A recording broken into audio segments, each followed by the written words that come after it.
We're here at OFC in San Diego. I'm Phil Harvey. I'm an editor at Light Reading, and I am joined by my two colleagues from Omdia, Julie and Jaimie. Jaimie on the far end. And for those of you who are audio only, Jaimie, say hello. Hello, this is Jaimie Lenderman, Principal Analyst at Omdia. Excellent. And this is Julie Kunstler, Chief Analyst at Omdia. Thank you both for making the time, and I apologize that you've had to hear and see my antics in the press room all day because I've just been completely disorganized and It's always entertaining. and losing my place and running late for appointments and all that kind of thing. And That just means you're back on the road again. that's true. Yes, that means I'm out and about. I'm out of practice, but out there nonetheless. So let's, I guess quickly, let's talk about what, have you seen or heard anything at the show that's been of interest? And then we can pivot to talking about the market that you cover, the fiber to the home and PON and fiber access in general. First with the show, anything jump out or anything surprising or interesting? Julie, you're a veteran of OFC for many years. Yes. So is there anything that you foresaw? I have my opinions, but Yeah, anything stood out to you this year? one of the network designers for AT&T spoke at a couple of panels today, very openly that they've been deploying next generation PON, specifically XGS PON, since 2019. And he went through the why and the how and what they plan to do next. And that was maybe because there hasn't been an OFC for a couple of years. I was blown away with how open he was about what they're doing and what they plan to do next and how they're doing it. And it gave away a lot of details, which was really nice to see, how much fiber or how big a role fiber is playing in AT&T's plans. Yeah, that is interesting too from them strategically, because just a few years ago, they were all about saving fiber. Their whole consumer strategy was based on reusing as much copper as possible. And to see them go the other direction and really, charge into fiber is interesting. And I think that, I can't speak specifically about them, but I think that there are a number of operators in the U.S. now who are saying, hey, we're going to jump ahead with fiber. That there is such a huge demand for bandwidth and for unifying the access network that we will grab. It's a land grab right now. It's an absolute land grab. It's interesting too. So maybe we could talk a little bit about the market in general, because I do think that's. Well, Jaimie, did you have anything you wanted to throw in from observations? And we're only on day one, so if it's just about the lunches, that's fine. Oh, okay. Well, the lunch was great. After many meetings, you appreciate any sort of subsistence.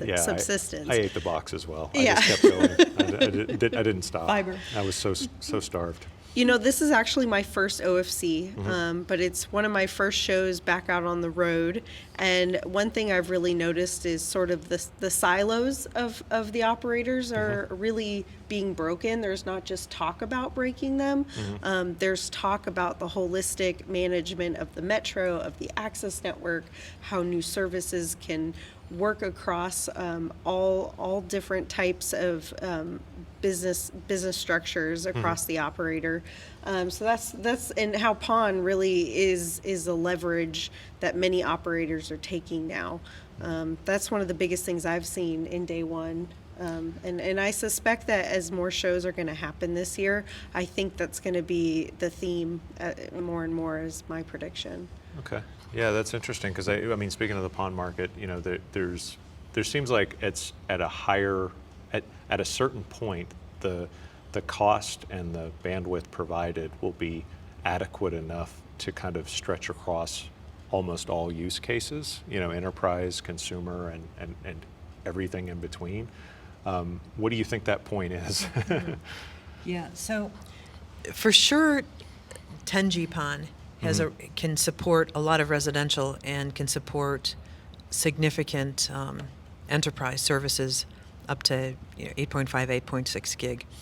But it's not really enough for X-haul transport. And there comes the role of 25 gig PON and 50 gig PON and beyond.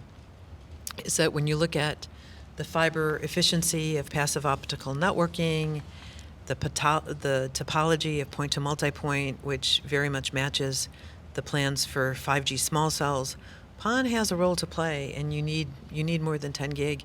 And that sort of ties into another theme which I've seen is the number of operators who are talking about carbon neutral, going green, and how they're looking for solutions and long-term solutions that really support sustainability and just lowering the power, which very much ties into something real right now. You look at the energy prices. You're in California. Unlike Texas, you see what the gas prices are. The gasoline prices are here at the pump. I'm more used to that because California was always... Oh, no, it's definitely sticker shock out sticker here. shock. It was not sticker shock to me, but then you talk to those in Europe, and they're experiencing, huge energy cost increases. So why not use a passive technology? Why not lower operational costs? And that's where we see fiber access technology like PON really meeting a lot of the requirements of next generation unification of networking. Yeah, and that's what a lot of the carriers talk about at length when they start talking about why the investment and why now. It's like they're sort of pinpointing this point in the future where they're like, okay, now we have like a mobile network, a consumer network, an enterprise application. We need to get all of that. It's crazy. It needs to all be fiber and all be one kind of PON or or a similar technology family, I guess.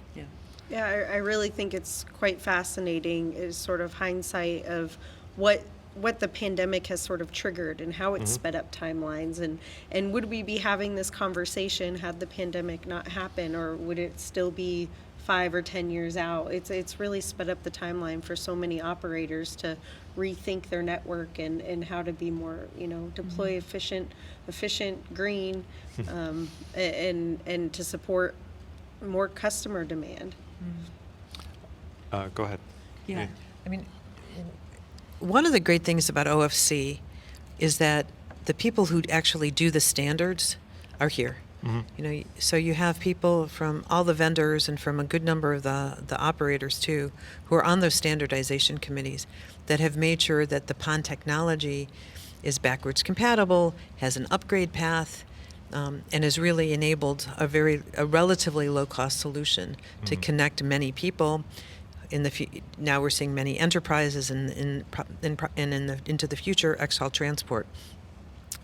And a number of those operators and vendors are talking about how do you deploy, which access technologies make sense to cross the digital divide. So that issue hasn't gone away, but I'm seeing more realistic approaches to the digital divide and solving that challenge than in the past.